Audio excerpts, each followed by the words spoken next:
nggak bisa dipungkiri itu terjadi. Meskipun seharusnya tidak begitu gitu loh. Ya kan ini satu contoh ya Bang. Satu contoh ya. Oke lah kalau polemik nasab barangkali masih bingung atau ragu dengan kajian-kajian itu.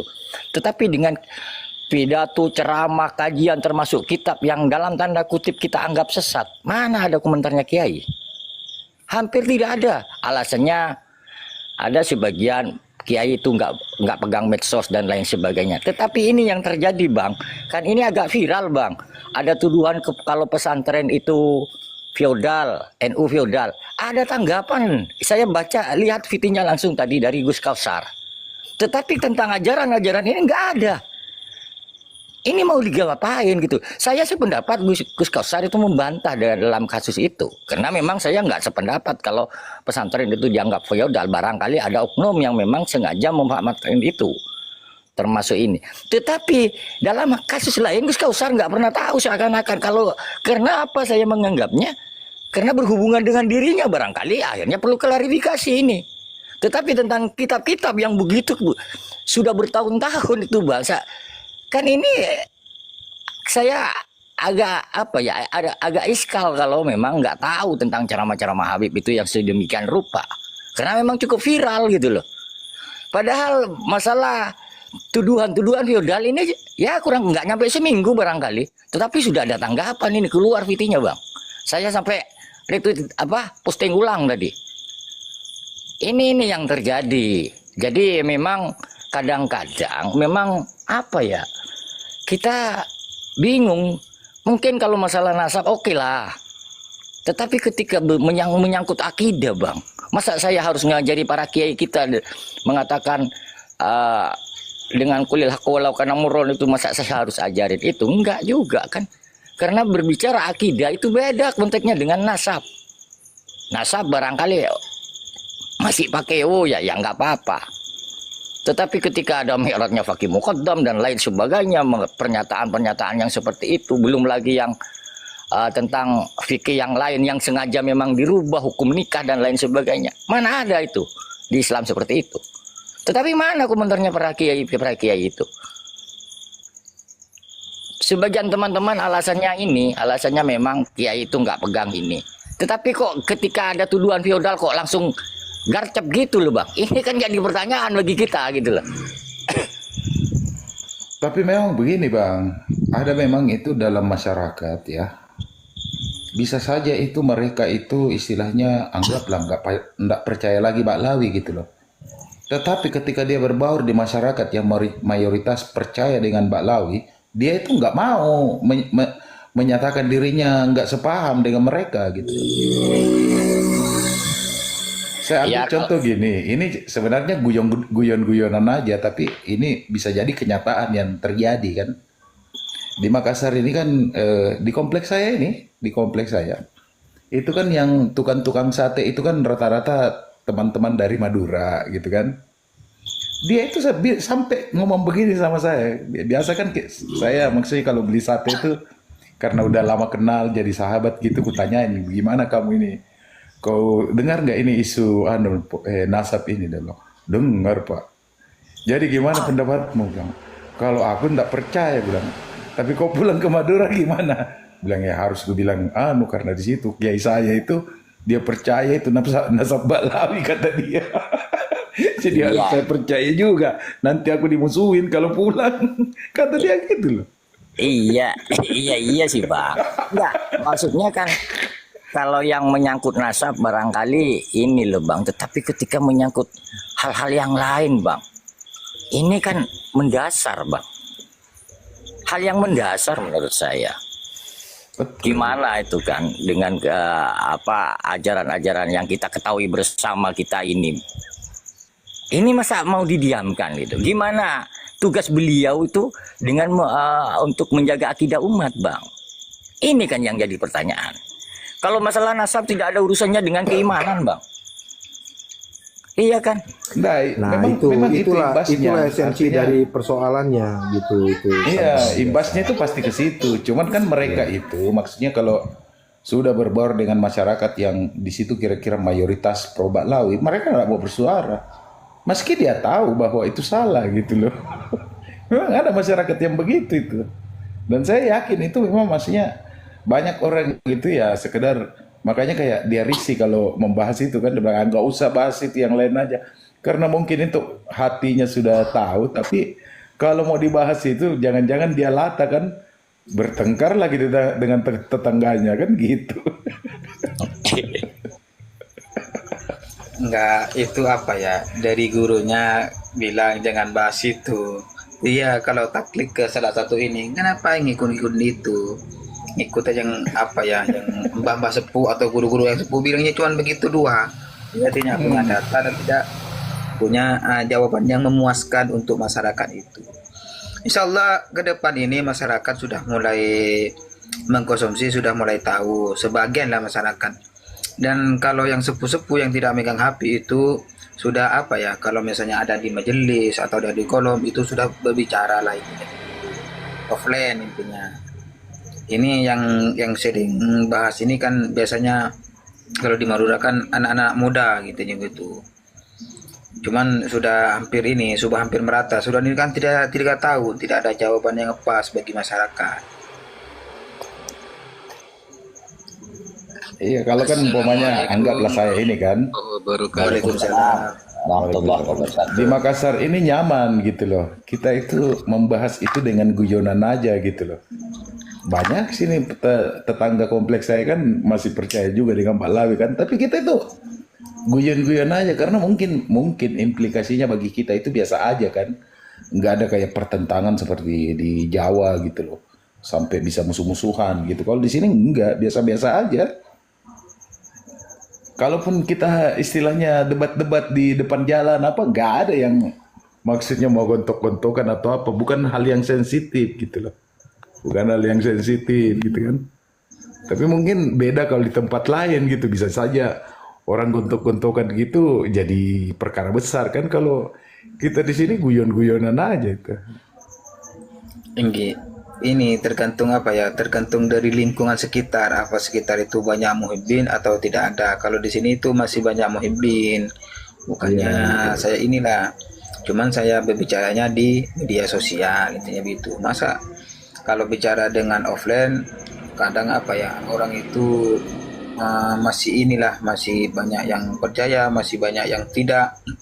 Jadi saya nunggu di rumah aja, santai-santai ngambil ngerokokan kan sambil guyonan sama saudara-saudara atau teman-teman yang lain di sini.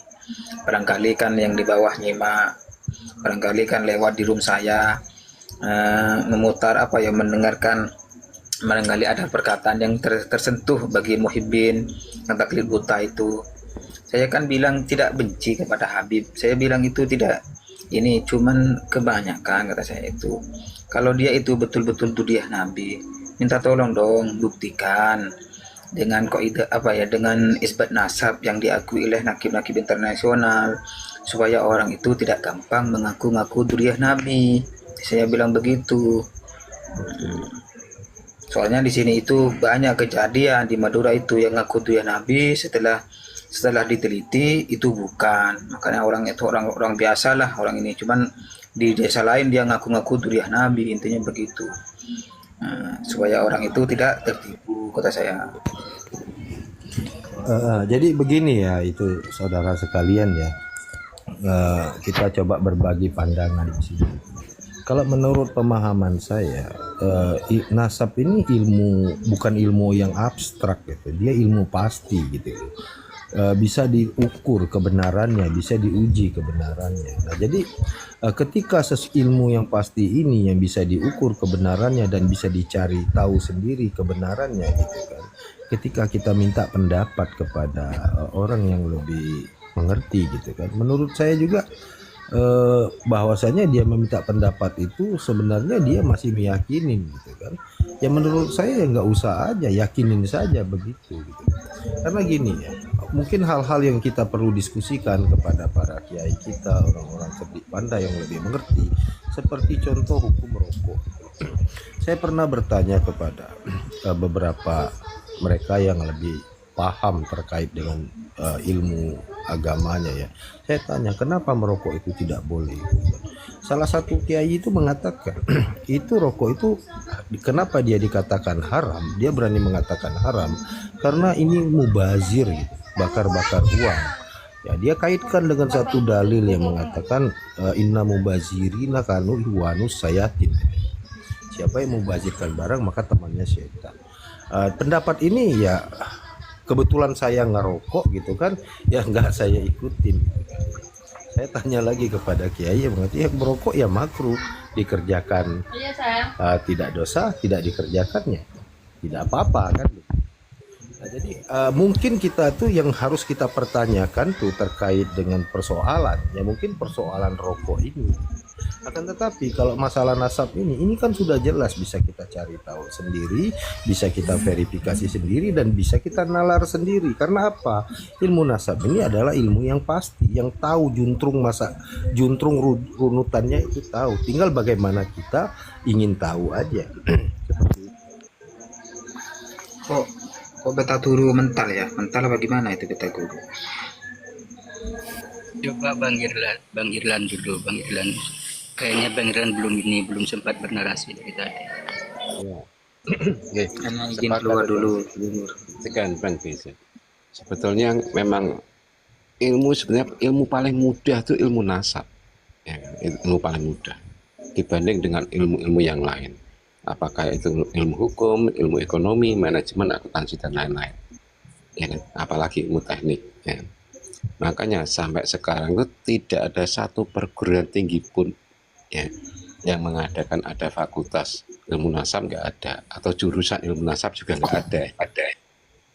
Ya kan? Nah, kenapa ini menjadi rumit dan sulit? Karena memang dari Ba'alawi ini, ya kan?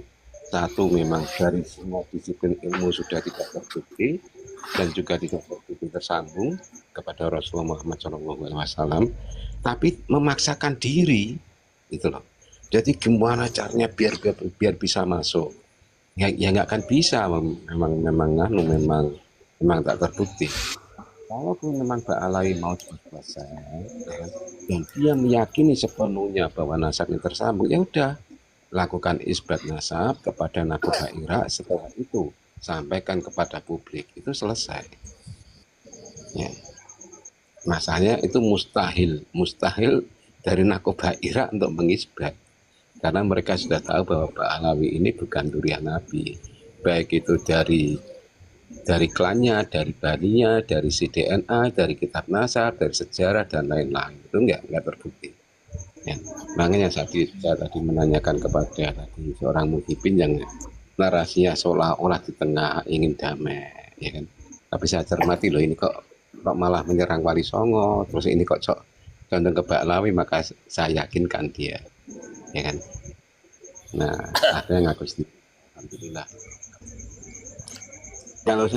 Kalau di rum-rum itu kita mungkin sampai sekarang pun belum ada kan yang kalaupun ada yang paling 1-2, cuman alhamdulillah dengan adanya rum-rum ini yang kita edukasi itu yang di bawah, ya. Pertama yang di bawah, nanti yang di bawah pun mereka akan menyampaikan kepada masyarakat. Jadi adanya rum-rum ini sebenarnya alhamdulillah banyak manfaatnya, dan ini pun akhirnya masyarakat sudah semakin tahu, sudah semakin sadar, sehingga tadi Pak dari Habib yang tadinya mendawir dengan Sena sendiri, mereka sekarang berani menentang. Karena ini pun saya pun juga termasuk korban juga, teman-teman tuh wah habis-habisan, bener nih habis-habisan teman-teman, sampai rumahnya dijual, kerjaannya hancur, ya kan? Bukan cuma 1-2, banyak teman-teman saya.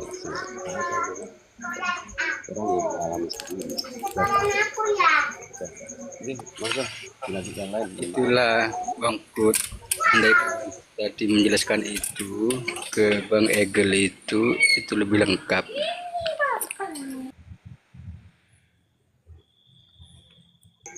Yang masalah dawir itu kalau dijelaskan kepada Bang Egel tadi itu kan lebih lengkap, Bang Kut. Iya. Tapi susah Bang, kalau memang sudah percaya itu taklid Bang. Mau diapain, dikasih tahu apapun memang inilah kadang memang ya seperti itu, susah berkelit dan nggak percaya. Bahkan jangankan yang awam ya Bang, yang ini aja yang kalau berbicara tentang ini seperti apa yang disampaikan Om Deset lah. Dengan kitab sudah sekarang bisa dapat diakses kemana-mana.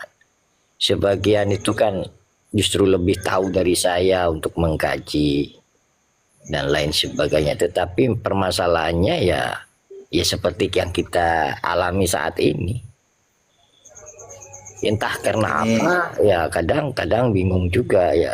Kan mereka nggak perlu diajarin atau apa, kan bisa mengkaji sendiri gitu. Ini ada Adam ini, ada Gus Adam ini mau naik, mau dinaikin apa gimana ini? Tergantung teman-teman yang di atas ini. Naikin tidak apa-apa. Ya nggak apa-apa lah kalau mau naik. Penting ini nanti kalau dia nyeleneh kita perang aja. Nggak gini loh, apa? Nggak berani. Ketika berbicara ini kan, kalau berbicara beda pendapat dan lain sebagainya itu kan hal yang biasa. Nggak usah caci maki gitu loh. Itu saja sebenarnya sih. Kalau saya kalau mau dibilang repot sih repot, cuman saya ndak ambil pusing. Kan anak saya tuh mondok, sedangkan kiai yang di sana itu termasuk guru saya juga itu tidak menentukan sikap, cuman masih yakin kalau Balawi itu dzurriyyah. Termasuk anak saya itu masih yakin kalau Balawi itu Habib itu termasuk dzurriyyah Rasul. Kenapa anak saya masih yakin? Soalnya anak saya sekarang sedang sedang hobi sama Hadroh Al-Banjari. Jadi saya sendiri belum sampai ke sana walaupun dia anak sendiri. Soalnya kenapa? Di Bang orang luar biasa ini bilang kalau kita atau kalau orang itu sudah yakin, tidak usah orang lah, kita lah. Dulu kita yang ada di Komal ini tidak semuanya langsung percaya sama Kiai Imad. Bukan yang dukung Kiai Imad sekarang tidak langsung percaya dari dulu. Ada yang langsung percaya, tapi lebih banyak yang menentang. Awalnya itu lebih banyak yang menentang. Yang mencari generasi. Pendapat Kiai Imad, penelitian Kiai Imad itu benar. Makanya kita yang ada di Komal ini, insya Allah awalnya walaupun tidak langsung itu ada keraguan juga awalnya pada Kiai Imad. Kok berani-beraninya yang sudah terkenal Habib itu selama ratusan tahun, tahu-tahu Kiai Imad orang Indonesia juga, terus bisa berani membongkar ini. Kan awalnya kita menganggap aneh kok ada orang Indonesia itu yang berani bongkar ini, seakan-akan ya nggak takut kualat kan begitu. Terus lagi kalau saya mau dibilang repot, mertua saya itu tidak lama, sekitar 1 bulan yang lalu itu masuk pengajiannya MPI yang kalau di NU itu apa namanya, Fatayat NU itu. Kalau MPI itu kan anggaplah Fatayatnya FPI itu yang sering dihadiri Ustadzah Halim Alaidrus itu. Kalau sudah Ustadzah Alaidrus itu, Ustadzah Halim Alaidrus yang hadir, waduh ramai benar. Bahkan ada kasus yang di Madura itu ada yang pingsan, ada yang sampai meninggal gara-gara ingin ketemu Ustadz Halim Alaidrus. Saking yakinnya kalau Balawi itu dzurriyyah Rasul. Makanya kalau siapapun di antara kita atau orang lain yang sudah meyakini sesuatu itu sulit untuk diyakinkan, dibelokkan. Karena sini untuk membelokkan hati itu yang utama itu kan hidayah. Terus yang kedua itu kan ada literasi dan pemikirannya. Kayak saya kan awalnya dari kecil memang masa iya, ini menurut pengalaman saya pribadi, masa iya kalau Habib ini keturunan Rasul, kerjaannya begini, tingkahnya begini, karakternya begini. Terus akhirnya ada FPI sampai Habib Rizik yang hina-hina Gus Dur. Padahal waktu HRS itu hina Gus Dur. Saya sudah ada informasi ke saya kalau Gus Dur itu adalah salah satu dia Rasul. Saya sudah tahu informasi itu. Cuma saya, yang ada dalam pikiran saya, masa iya sebagai keturunan Rasulullah seenaknya menghina seperti itu, kok tidak mencontohkan, anggaplah tidak mencerminkan akhlak Rasulullah. Itu masalah yang itu. Terus akhirnya saya itu sangat suka sama Habib Yahya, Habib Lutfi bin Yahya. Saya suka, bahkan kalau dalam hati saya, apakah ini termasuk orang yang wali, Habib yang wali? Dulu saya sempat seperti itu. Nah, kenapa? Sejak adanya polemik nasab, lebih-lebih masalah kuburan, itu kan ada videonya kan tersebar, itu menandatangani masalah apa itu nisan kuburan, yang katanya di video itu ada 2 kuburan, satu orang ada dua kuburan, yang satunya di Semarang, yang satunya di mana saya tidak tahu, lupa dah. Ya, itu saya bertanya-tanya. Akhirnya saya hati saya itu makin yakin kalau penelitian Kiai Imad itu ada benar juga, dan saya penasaran. Ya jaga-jagalah kalau misalnya saya diskusi sama seseorang, diskusi sama Muhyiddin, saya sampai beli bukunya Kiai Imad, masalah menakar keabsahan nasab Alawi, saya sudah beli, saya sudah baca juga.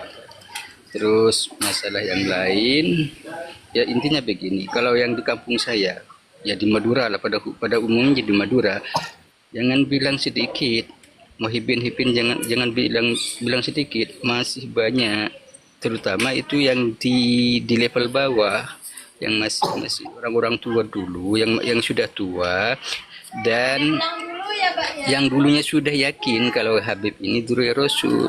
Nah, untuk masuk ke sana itu, untuk masuk merengsek ke Muhyiddin yang seperti itu, kita kan harus punya trik, tidak boleh kasar, halus menceritakan begini-begini. Bahkan teman-teman saya di kampung saya itu, kalau dibilang kebanyakan Muhyiddin begitu. Ya lanjut yang lain, walaupun masih ada, nanti sambung lagi. Yang lain lanjut. Bang Irlan kayaknya belum ini. Ada ya? Mana? Bang Irlan nggak ada udah. Kalau saya sependapat dengan sampean Pak Imam.